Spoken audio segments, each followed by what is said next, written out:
ocorre. E quais são as vantagens de ter um aluno protagonista? Tá, a gente já sabe o que é um aluno protagonista. Agora me diz, quais são as vantagens de ter um aluno protagonista? Vantagem número 1 é o desenvolvimento de responsabilidade e autonomia. Isso é um processo que ocorre naturalmente. O aluno protagonista, ele desenvolve naturalmente mais responsabilidade e autonomia. Por quê? Porque essa criança, ela não fica mais em frente àquele professor, né, que dá aquela aula frontal de forma estática lá, que não pode falar nada. E quem sabe ali ela esteja absorvendo alguma informação, ou talvez ela esteja divagando com um pensamento bem longe daqui. Então, quando a aula é aquela aula frontal que o professor fala e o aluno absorve, ele não aprende, o rendimento dele é bem pouco. Agora, quando o aluno ele é protagonista, ele desenvolve automaticamente mais responsabilidade e mais autonomia.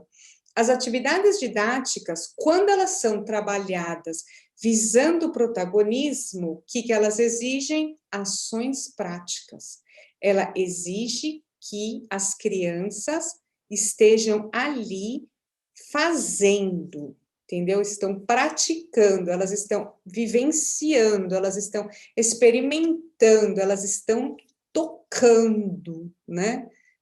Não põe a mão, tem que pôr, gente, tem que pôr a mão, tem que pôr o nariz, tem que experimentar, né? Tem que pôr em prática as coisas. E isso obriga a criança a participar. Então, ela tem que dar a sua opinião, o que ela achou, isso a gente faz bastante na hora da reflexão. E primeiro é o que ela acha quando a gente vai contar uma história, antes da gente contar, a gente observa a capa do livro, o que será que vai acontecer nessa história? O que você acha? Ou depois que a gente fez uma atividade, qual é a sua opinião? Do que você mais gostou? Do que você não gostou? O que a gente pode fazer diferente? Entendeu? Pesquisando por conta própria.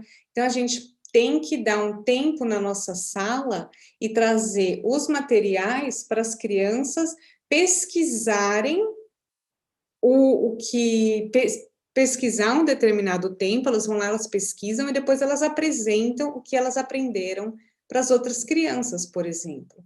Elas têm que buscar soluções e argumentar.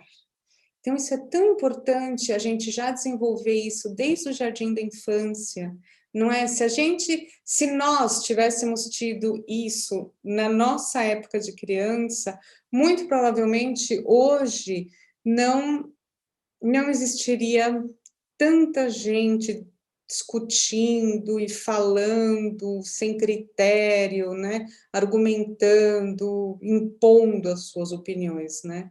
Então, é muito importante a gente já trabalhar isso desde o jardim da infância.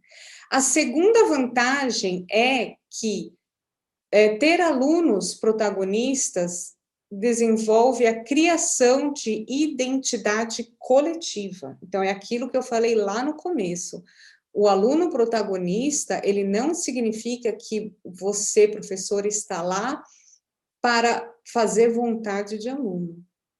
Faz parte do protagonismo, o desenvolvimento pessoal e o desenvolvimento da identidade coletiva. Quem sou eu no grupo? E quem é o grupo na minha vida? Então, vamos rever um pouquinho. O aluno protagonista, o que ele é? O sujeito da sua própria história, né? Então, ele vai adquirindo identidade pessoal, quem sou eu? Então, a gente sempre começa pelo eu, né? Então, quem sou eu? Então, é um autoconhecimento. E depois, dentro desse grupo. Quem sou eu dentro deste grupo na escola? Entendeu? A gente está falando aqui da escola.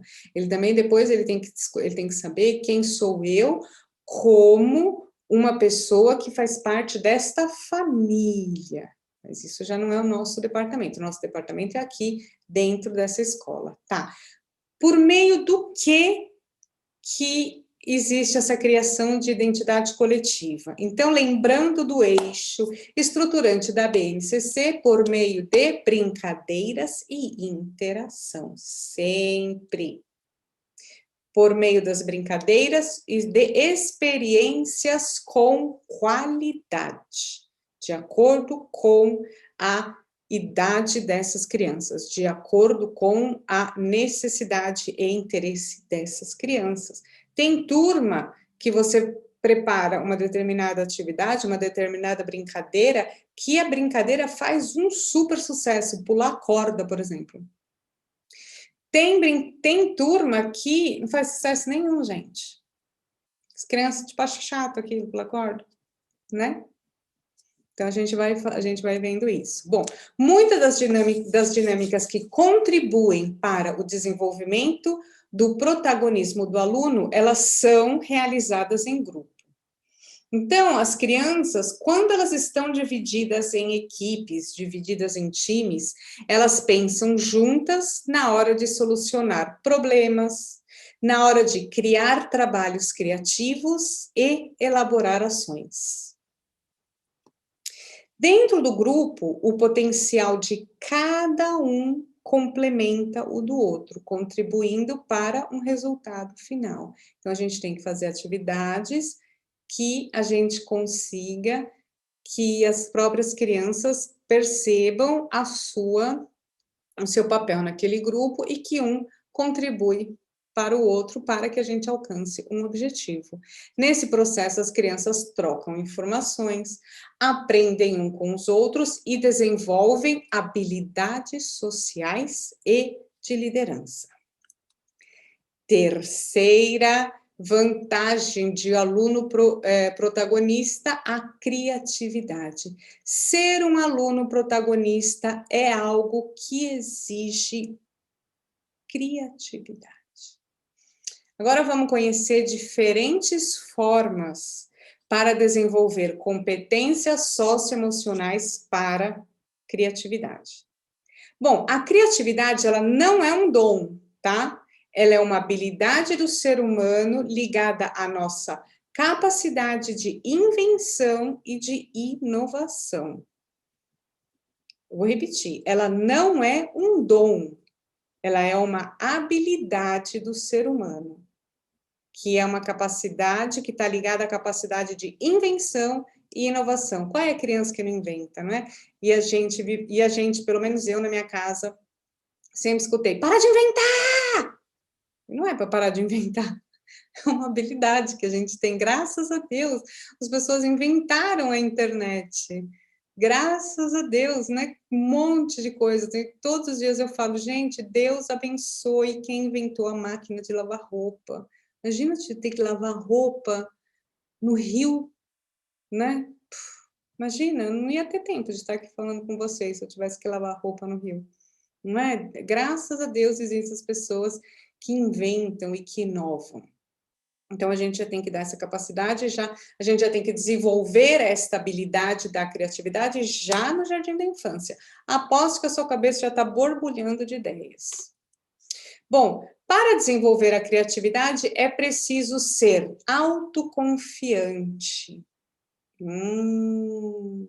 Então, para a criança desenvolver a criatividade, é preciso ser autoconfiante, não ter medo de errar. Então, olha a importância das regras dentro do seu grupo, viu como é sempre um passo a passo, é sempre um montão de coisas que você tem que ter, como é importante, né? Você saber o caminho a seguir, o passo a passo. Ser autoconfiante é, então, é importante você ter dentro da sua sala de aula que a sua criança, que ela seja, ela saiba que ela pode errar, que ninguém vai chamar ela de burro, que ninguém vai rir da cara dela, porque isso é muito importante, entendeu? Que a criança, porque as crianças, elas querem muito ser aceitas. Então, se ela sabe que naquele grupo, sempre só a criança que sempre tudo acerta, é a criança que recebe os melhores elogios, então, ela não vai querer errar. Então, ela também não vai querer inovar, ela vai querer fazer o mesmo, porque daí ela sabe que ela fazendo o mesmo, ela não erra, se ela não erra, ninguém vai rir da cara dela. Entendeu? Então, é muito importante que você, dentro da sua sala de aula, que você deixe bem claro que é proibido rir do coleguinha. Rir porque perdeu, tá? Isso aqui foi um adendo. Então, voltando, para desenvolver a criatividade é preciso ser autoconfiante. Então, não ter medo de errar, não ter medo que ninguém ria de mim. É preciso praticar. Gente, tem aqui em alemão, existe um dito que fala, a prática faz o Meister, né? O cara, o especialista, né? Então, você tem que praticar, praticar, praticar, fazer de novo e fazer, e fazer, e fazer. Você tem que ser curioso, você tem que... Como é que faz isso, gente? E se a gente fizesse assim? E se a gente experimentar? Será que... Entendeu? A pessoa tem que ser curiosa para desenvolver a criatividade e ter a mente aberta para o novo. E não, isso é novo, isso é diferente, isso eu não confio, isso, não quero. E isso vale para os professores, hein? Isso não vale só para as crianças, não. Você, o professor, também tem que ser autoconfiante, também tem que praticar. O professor tem que ser curioso e tem que ter a mente aberta para o novo. Para os dois serve, para aluno e para professor. E vai ter bônus! Para você que ficou aqui comigo até agora, parabéns! Você está comprometido a ser um professor mais valorizado. Você quer mudanças na sua vida, muito bem. A quarta vantagem do aluno protagonista é a eficiência no aprendizado. Sim, o aluno protagonista, ele aprende mais do que o aluno coadjuvante que está lá absorvendo ou não, muito provavelmente não, o que aquele professor autoritário está despejando na cabeça dele. O aluno protagonista, ele aprende mais. E a prova disso é que as atividades associadas ao protagonismo, como o debate, a prática, vírgula, a vivência, praticar, vivenciar, experimentar, tocar, isso ajuda a aprender, ajuda no aprendizado, a interpretação, olhar aquilo e saber, o que será que isso quer dizer? O que será que esse livro vai contar? E outras coisas mais. Essas atividades, elas são capazes de proporcionar um aprendizado de 70 a 80%. 70 a 80%. Você fazendo essas atividades aqui, ó, você promovendo o debate, você promovendo a prática, a experiência, a interpretação e outras coisas, você faz com que os seus alunos, eles tenham uma aprendizagem de 70 a 80%. Isso quem diz é a pirâmide de aprendizagem de William Glasser. Então, já vou deixar aqui para você que é um professor que está muito interessado em ser valorizado, e você está muito interessado em ser um professor autoridade e não um professor autoritário, já deixo aqui para você pesquisar o que é essa pirâmide de aprendizagem, quem é esse William Glasser, qual é a diferença, então, do aluno coadjuvante, qual é a eficiência, né, a diferença da eficiência de aprendizagem do aluno protagonista e de um aluno coadjuvante. Eu espero muito que você tenha gostado dessa aula que a gente teve aqui, espero ter podido te ajudar. Ficou alguma dúvida? Comenta aqui na bio, faça perguntas. Qual é o tema que você gostaria de escutar na próxima aula? Escreve aqui que euzinha vou responder para você. Gente, abraço forte, até uma próxima. Tchau, tchau.